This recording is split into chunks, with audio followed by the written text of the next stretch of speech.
दोस्तों मैं अंकित मिश्रा आप सभी लोगों का स्वागत करता हूं अपने इस लेटेस्ट वीडियो में। दोस्तों आज की वीडियो में बात करेंगे हम लोग महान अशोक के बारे में, द ग्रेट अशोका के बारे में। दोस्तों अशोक वही जो कलिंग के सभी लोगों को क्या करता है, कटवा देता है दोस्तों, और कलिंग को जीत लेता है और कलिंग के युद्ध के बाद उसका हृदय परिवर्तन हो जाता है। उसी अशोक के बारे में बात करेंगे दोस्तों। उसी अशोक के बारे में बात करेंगे जो अपने 14 शिलालेखों से जो है प्रसिद्ध है। 14 शिलालेखों के बारे में जाना जाता है। तो अशोक की पूरी संपूर्ण जानकारी दोस्तों इस वीडियो में हम आपको देने वाले हैं। तो आज का वीडियो बहुत ही इंपॉर्टेंट होने वाला है। पूरा वीडियो को अंत तक देखिएगा। अशोक से एक भी क्वेश्चन आपके कंपटीशन में छूटेगा नहीं। तो दोस्तों हम लोग बात करते हैं महान अशोक के बारे में। आज दोस्तों हमारा लेक्चर नंबर 38 है। हम लोग लुसेंट जीके की महामैराथन सीरीज पढ़ रहे हैं और पेज नंबर 12 पे आप लुसेंट किताब को देखेंगे तो पेज नंबर 12 में आपको मौर्य साम्राज्य में मिलेगा द ग्रेट अशोका के बारे में। तो ग्रेट अशोका के पहले हमने दोस्तों बिंदुसार के बारे में पढ़ लिया। बिंदुसार वो था दोस्तों जो चंद्रगुप्त का जो है पुत्र होता है और बिंदुसार का जो बेटा होता है वही होता है अशोक। बिंदुसार अशोक को क्यों राजा बनाता है, ये सारी बातें हम अगली वीडियो में बात कर चुके हैं। बिंदुसार अशोक को राजा इसलिए बनाता है दोस्तों क्योंकि अशोक को भेजता है कश्मीर में विद्रोह को दबाने के लिए। तो अशोक जाता है कश्मीर में, वहाँ पे बहुत ही क्रूरतापूर्वक युद्ध करके कश्मीर के विद्रोह को जो है दबा देता है। और इसका इतिहास दोस्तों राज तरंगणी में मिलता है जो कि कश्मीर का इतिहास लिखा गया है। तो आज हम अशोक के एक एक फैक्ट को जो है डिस्कस करेंगे दोस्तों। किस तरह से डिस्कस करने वाले हैं मैं आपके सामने फ्लो चार्ट बनाया हूँ, तो एक बार देख लीजिएगा दोस्तों। सबसे पहले हम महान अशोक के परिचय के बारे में बात करेंगे। उसके बाद दोस्तों हम धार्मिक ग्रंथ के बारे में बात करेंगे, धार्मिक जीवन के बारे में बात करेंगे।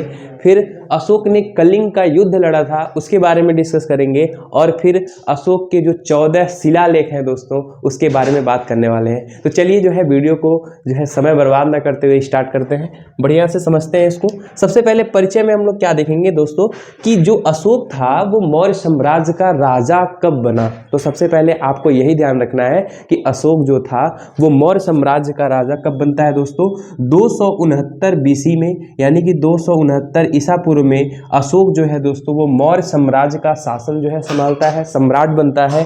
और इसके पहले दोस्तों अशोक कहाँ का राज्यपाल रहता है, अवंती। अवंती वही दोस्तों जो मध्य प्रदेश वाले इलाके में पड़ता है।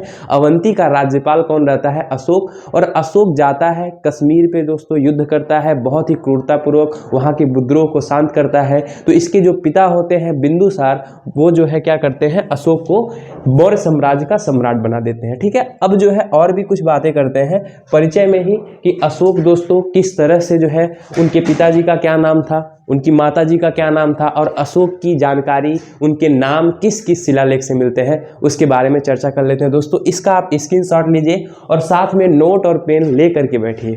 तो टेक स्क्रीनशॉट 1 2 3।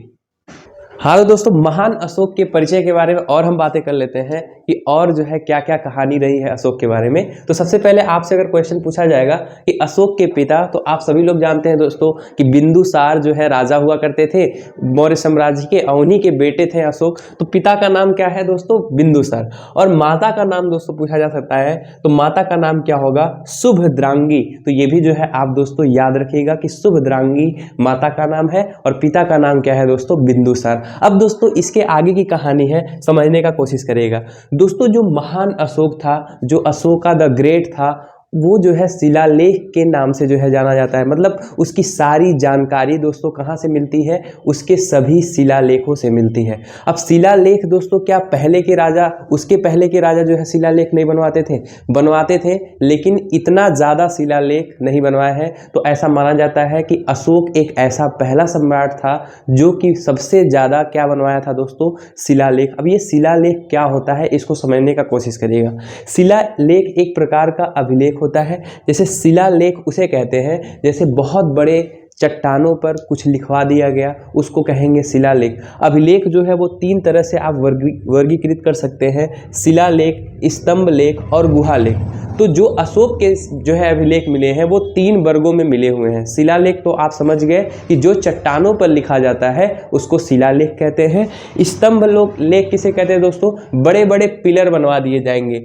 आपको मैंने पहले भी बता रखा था स्तंभ लेख किसे कहते हैं। जैसे मान लीजिए बहुत बड़ा बड़ा पिलर बनवा दिया गया है और इस पे क्या कर दिया गया, इस पे कुछ लिखवा दिया गया, इसको हम क्या बोलेंगे? इसको स्तंभ लेख बोलते हैं। गुहा लेख दोस्तों क्या होता है? गुहा लेख जो लेख गुफाओं में लिखा जाता था, तो राजा के समय में जो सारी गुफाएं हुआ करती थी उसमें भी दोस्तों क्या करवा देता था?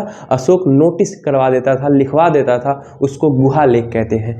तो सारे लेख से जानकारी मिलती है। तो जहाँ जहाँ लेख था वहाँ पे इसका नाम अलग अलग, जैसे आपका कहीं शिलालेख मिला है तो उसमें लिखा है कि महान सम्राट मगध का महान सम्राट लिखा हुआ है, कहीं कहीं अशोक नाम मिलेगा आपको। तो इसके जो अन्य नाम है वो किस किस शिलालेख से कैसे कैसे मिले हुए हैं वो आपके सामने लिखा गया है। ध्यान से एक बार पढ़िएगा दोस्तों कि अशोक के क्या क्या नाम है। तो अशोक का नाम दोस्तों, अशोक किस किस लेख में मिलता है? मास्की, गुर्जरा, नेत्तुर एवं उडग्वेलम जो लेख है वहाँ पे क्या नाम मिलता है दोस्तों? वहाँ पे अशोक नाम मिलता है। जैसे मैंने आपको बताया था कि इतिहास में अशोक के समय में कोई गया तो था नहीं।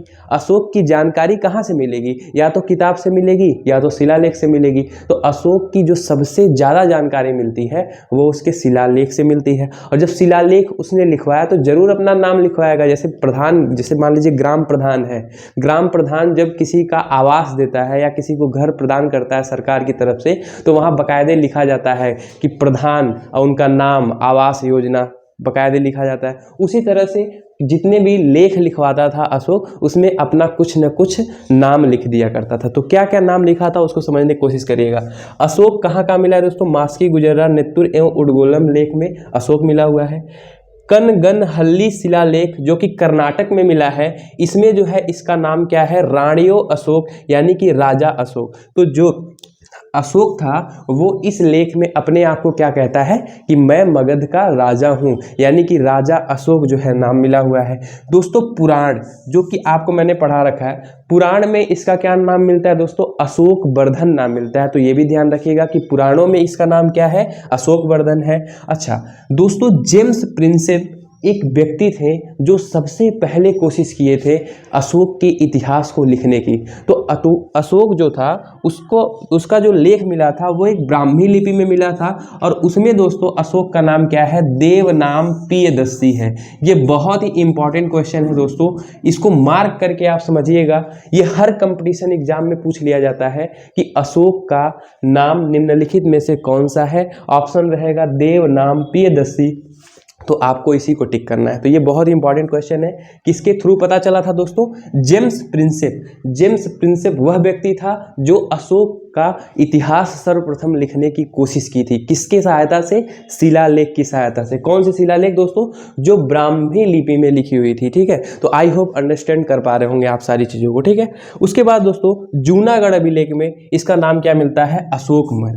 दोस्तों जूनागढ़ अभिलेख वही जो अभी मैं अगली वीडियो में पढ़ाया था, इसकी पिछली वीडियो में, कि जो रुद्रदामन का जूनागढ़ अभिलेख था वो किसने बनवाया था दोस्तों? सबसे पहले चंद्रगुप्त मौर्य ने बनवाया था। वहाँ पे दोस्तों एक सुंदरीकरण करवाया गया था और वहाँ पे एक अभिलेख बनवाया गया था जिसको जूनागढ़ बोलते हैं, रुद्रदामन का जूनागढ़ अभिलेख। उसके बाद दोस्तों अशोक क्या करता है? उसको जा करके रिकंस्ट्रक्शन करता है, उसको दोबारा जो है बनवाता है। तो वहाँ से दोस्तों क्या मिलता है? उसका नाम अशोक मौर्य मिलता है। तो आई होप समझ पा रहे होंगे दोस्तों कि अशोक के नाम किस किस लेख से कैसे कैसे प्राप्त हुए हैं। तो ये सारी जानकारी थी उसके परिचय के बारे में।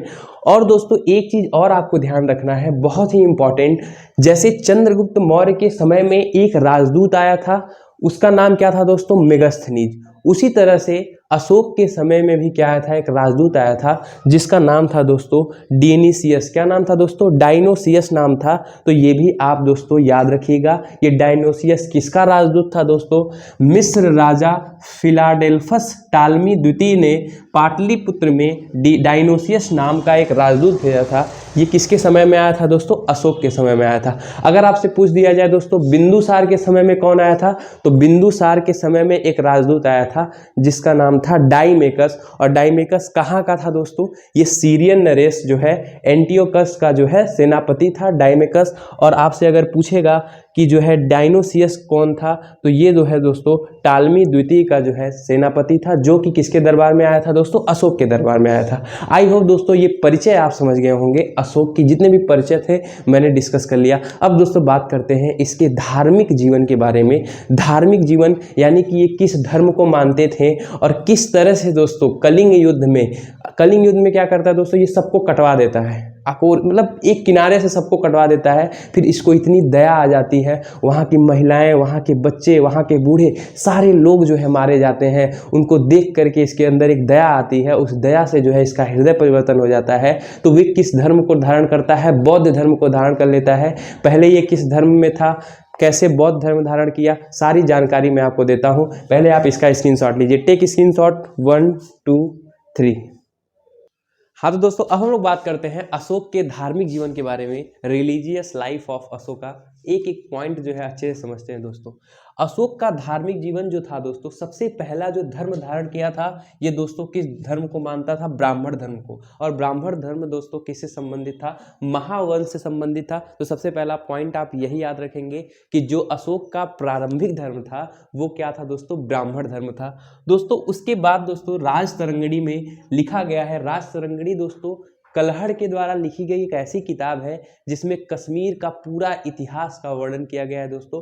उस राजतरंगिणी की किताब में जो अशोक का दोस्तों धर्म मिलता है वो बोला गया है उसमें कि ये शैव धर्म को जो है क्या करता था, फॉलो करता था। तो पहले दोस्तों ब्राह्मण धर्म, और ब्राह्मण धर्म के बाद दोस्तों शैव धर्म की ओर जो है बढ़ता है। अब दोस्तों इसके लाइफ में एक बहुत ही बड़ा इवेंट होता है, एक युद्ध होता है जिसको मैंने आपको बताया कलिंग का युद्ध।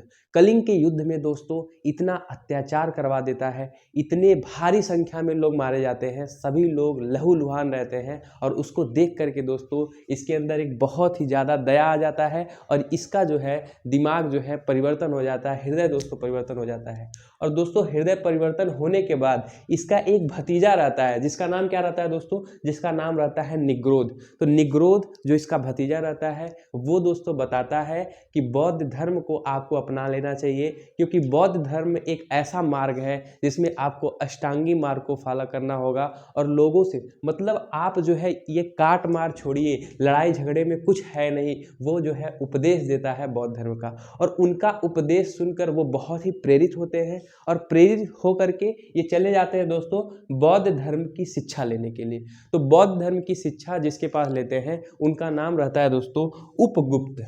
क्या नाम रहता है दोस्तों, उपगुप्त। तो याद रखिएगा दोस्तों कि जो बौद्ध धर्म का उपदेश दिया था उनका नाम था निग्रोध, जो कि इनके भतीजे थे, और दोस्तों जिनसे ये शिक्षा लेते हैं उनका नाम क्या था, उपगुप्त नाम था। दोस्तों इस तरह से फ्लो चार्ट, आपको पूरी कहानी नहीं लिखनी है, आपको एक एक पॉइंट, एक एक फैक्ट इस तरह से लिखना है, और कहानी आप अपने दिमाग में बैठा लीजिए, और उसी कहानी से आप पूरे लूसेंट को उड़ा सकते हैं। लूसेंट के एक एक फैक्ट को आप जो है पूरा चार्ट जाएंगे लूसेंट को, आपको पता भी नहीं चलेगा दोस्तों, और कहानी के साथ। तो आप किस वे में पढ़ रहे हैं, अशोक का मैंने पहले परिचय पढ़ा दिया, उसके बाद दोस्तों धार्मिक जीवन पढ़ा दिया, बताया आपसे प्रारंभिक धर्म ब्राह्मण धर्म है, राजतरंगिणी के इतिहास में दोस्तों शैव धर्म का उल्लेख मिलता है, बौद्ध साहित्य को जो है ये अपनाते हैं, और बौद्ध साहित्य जब अपनाएंगे दोस्तों तो ये वहीं रुकेंगे नहीं, बौद्ध धर्म का बहुत ही ज़्यादा दोस्तों प्रचलन करेंगे। तो बौद्ध धर्म की यात्रा करते हैं दोस्तों, तो देखिएगा यहाँ से लिखा हुआ है कि बौद्ध तीर्थों की यात्रा।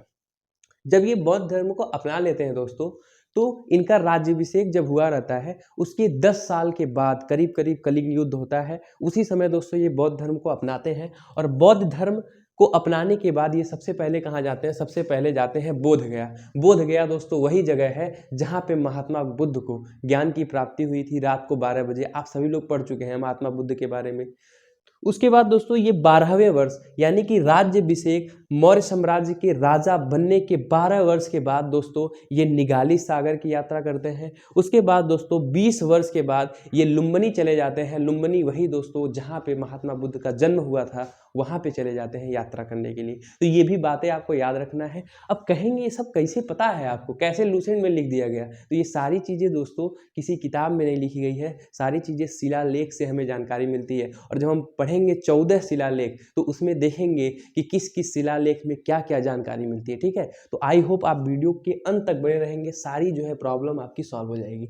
तो आपको याद रखना है दोस्तों कि बौद्ध तीर्थ की यात्रा उन्होंने कब कैसे की थी। तो राज्याभिषेक के 10 वर्ष के बाद बोधगया गए, 12 वर्ष के बाद निगाली सागर की यात्रा और 20 वर्ष के बाद दोस्तों लुम्बिनी की यात्रा इन्होंने की थी। उसके बाद दोस्तों अशोक ने बौद्ध धर्म को बृहद स्तर पर प्रचार करवाया दोस्तों, क्योंकि ये बहुत बड़ा राजा थे।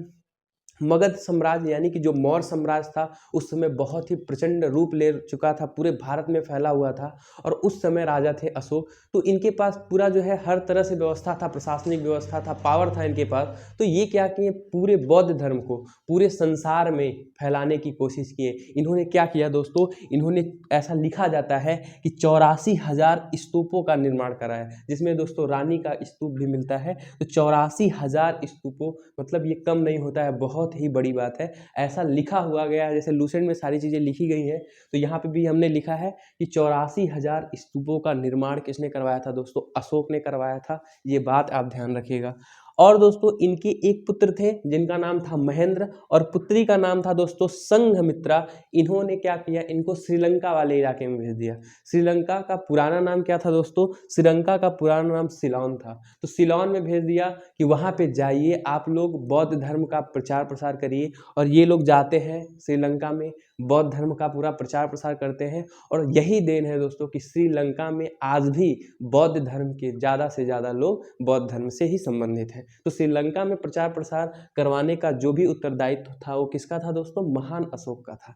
तो महान अशोक के बारे में मतलब बहुत सारी कहानियां हैं, आप पढ़ेंगे तो वीडियो तो बहुत बड़ी हो सकती है उसके बारे में अगर मैं बताऊं तो, लेकिन जो जो चीज़ें लूसेंट में लिखी गई है वो चीज़ें मैं आपको बता रहा हूँ दोस्तों। इसी के समय में तृतीय बौद्ध संगीति भी हुई थी, जो कि दोस्तों कहाँ पे हुई थी, पाटलिपुत्र में। आप सभी लोगों को पता है बौद्ध धर्म की 4 संगीतियाँ हुई थी। चारों संगीतियों के बारे में मैं पढ़ा चुका हूँ दोस्तों, करीब लेक्चर नंबर 15-16 में। बौद्ध साहित्य जब मैं पढ़ा रहा था महात्मा बुद्ध के बारे में, तो बौद्ध संगीतियाँ भी मैंने पढ़ाई थी आपको। तो तृतीय बौद्ध संगीति दोस्तों जो कि पाटलिपुत्र में होती है, वो किसके समय में होती है दोस्तों, वो अशोक के समय में होती है। जिसके अध्यक्ष कौन रहते हैं, जिसके अध्यक्ष रहते हैं मोगली पुत्र तिस। तो मोगली के पुत्र थे, क्या नाम था इनका, तिस नाम था। ये क्या थे दोस्तों, ये अध्यक्ष थे। तो ये चीज आप दोस्तों याद रखिएगा, अध्यक्ष किसके थे, तृतीय बौद्ध संगीति के। तो आई होप दोस्तों अशोक का धार्मिक जीवन आपको समझ में आ गया होगा। अब दोस्तों अशोक के कुछ धम्म हैं, जैसे अशोक ने क्या किया, अपना एक अलग से धर्म बनाने की कोशिश की। ये जो है सभी धर्मों से जो है संबंधित था, ब्राह्मण धर्म भी जानता था, शैव धर्म भी जानता था, बौद्ध धर्म भी जानता था, मतलब ये हर धर्म से संबंधित था। इनके पिताजी आजीवक संप्रदाय से संबंधित थे, तो ये आजीवक संप्रदाय के लिए भी बहुत सारी चीजें करवाया है दोस्तों। बिहार में बराबर की पहाड़ियां हैं, वहां पे दोस्तों 4 गुफाओं का निर्माण करवाया था सिर्फ आजीवक संप्रदाय के लिए। वो सारी जानकारी दोस्तों मैं देता हूं, पहले आप इसका स्क्रीनशॉट लीजिए। Take screenshot 1 2 3।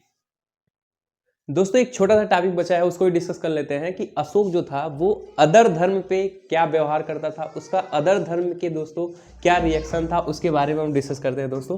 तो जितने भी अदर धर्म थे दोस्तों, इसका ये बहुत ही सम्मान करता था, उसके बारे में समझिएगा दोस्तों। जैसे इनके पिताजी जो थे वो आजीवक संप्रदाय से जो है संबंधित थे, तो आजीवक संप्रदाय का ये बहुत ही ज़्यादा क्या करता था दोस्तों, रिस्पेक्ट करता था, और जितने भी धर्म थे सबका सम्मान करता था। और आजीवक संप्रदाय के लिए दोस्तों इन्होंने बहुत कुछ काम किए हैं, उसके बारे में दोस्तों पढ़िएगा कि बराबर की पहाड़ियां हैं जो कि बिहार वाले इलाके में है, मगध के इलाके में है दोस्तों बराबर की पहाड़ियां।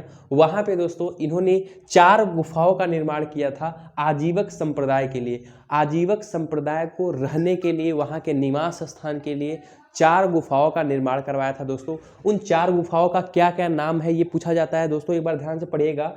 कर्ज, चौपार, सुदामा और विश्व झोपड़ी नाम की 4 जो है आजीवक संप्रदाय की जो है सुख सुविधा हेतु दोस्तों इन्होंने क्या किया था, गुफाओं का निर्माण करवाया था। कहाँ करवाया था ये याद रखिएगा दोस्तों, बराबर की पहाड़ियाँ जो कि कहाँ पड़ती है दोस्तों, बिहार वाले इलाके में पड़ती है। आई होप दोस्तों ये समझ में आ गया होगा कि अन्य धर्म पर अशोक का क्या क्या व्यवहार रहा है। अब दोस्तों बात करते हैं अशोक के धम्म की। अशोक के धम्म बहुत ज़्यादा जो है प्रचलित है दोस्तों। अशोक के धम्म, अशोक का धम्म क्या होता है, धम्म और धर्म में क्या अंतर है ये भी मैं समझाऊंगा आपको दोस्तों। तो देखिए धर्म जो होता है, धर्म एक संप्रदाय बनती है। पहले संप्रदाय से जैसे मान लीजिए महात्मा बुद्ध को ज्ञान की प्राप्ति हुई, हुई। महात्मा बुद्ध ने क्या किया, लोगों को ज्ञान बांटना स्टार्ट किया तो उनके बहुत सारे फॉलोअर बन गए। और जब फॉलोअर बनते हैं तो संप्रदाय का निर्माण होता है और संप्रदाय ही आगे चल करके क्या बन जाती है दोस्तों, धर्म बन जाती है। जैसे महात्मा बुद्ध के लिए बहुत सारे फॉलोअर्स थे, अब जो फॉलोअर हैं वो महात्मा बुद्ध को एक गॉड की तरह प्रे करने लगे, तो वही दोस्तों आगे चल के बौद्ध धर्म बन जाता है। तो अशोक ने धर्म का निर्माण नहीं किया था, इसने क्या किया, बौद्ध धर्म की जितनी नैतिकता थी, मतलब जो अच्छाइयाँ थी, बाकी सभी धर्मों की अच्छाइयों का एक संकलन बनाया, उसको हम बोलते हैं धम्म। धम्म मतलब दोस्तों ये होता है कि कुछ ऐसे पॉइंट्स नोट करके बनाए जाते हैं जिसको अपनाने से आपका जीवन जो है दोस्तों वो सुखमय हो जाएगा, आपकी जीवन शैली जो है अच्छी हो जाएगी, आप सही रास्ते पे चलने लगेंगे। तो ऐसी संकलन ऋचाओं का उसको हम धम्म बोलते हैं। तो क्लियर हो गया होगा आपको कि अशोक के धम्म क्या है। तो अशोक के धम्म का उल्लेख दोस्तों वो 11वें शिलालेख में मिलता है। टोटल 14 शिलालेख है इसके, इसमें से 11वें शिलालेख में दोस्तों अशोक के धम्म के बारे में बात मिलती है। उसके बारे में हम लोग अध्ययन करेंगे नेक्स्ट वीडियो में। और दोस्तों इसका मतलब क्या है, इसका मतलब है नैतिक नियमों की संहिता, यानी कि जो आपकी इथिकल्स रूल है कि कैसे हमें लाइफ स्पेंड करना चाहिए, कैसे लोगों के साथ व्यवहार करना चाहिए, उन सारी मतलब जीवन शैली के बारे में जो भी संकलन है उसको धम्म बोला जाता है। तो आई होप दोस्तों अशोक के परिचय और अशोक के धार्मिक जीवन के बारे में आपको समझ में आ गया होगा। दोस्तों इसके बाद वाली वीडियो में हम कलिंग के युद्ध के बारे में बात करेंगे। दोस्तों कलिंग का युद्ध जो कि बहुत ही विनाशक युद्ध हुआ था और अशोक का हृदय परिवर्तन क्यों हुआ था उसके बारे में दोस्तों हम बात करेंगे नेक्स्ट वीडियो में। तो दोस्तों वीडियो कैसी लगी, अगर वीडियो अच्छी लगी हो तो दोस्तों प्लीज़ अपना प्यार और स्नेह हमें ज़रूर दीजिए और इस वीडियो को उन सभी कॉम्पिटिटिव एग्जाम की तैयारी करने वाले बच्चों के पास भी मतलब पहुंचाइए, ताकि दोस्तों वो भी लूसेंट को बहुत ही आसान वे में पढ़ा सके, क्योंकि Lucent is the key of success. और आपको स्मार्ट वर्क करना है लूसेंट पे, इस तरह से चीज़ों को डिकोड करके अच्छे से जो है दोस्तों सीखना है, ठीक है। तो क्योंकि smart work can make smart person. तो आप दोस्तों इस वीडियो को जितना प्यार दे सकते हैं उतना प्यार दीजिए। मिलते हैं नेक्स्ट वीडियो में पूरे जोश एनर्जी के साथ। तब तक के लिए जय हिंद, जय भारत। हंसते रहिए, मुस्कुराते रहिए, पढ़ते रहिए।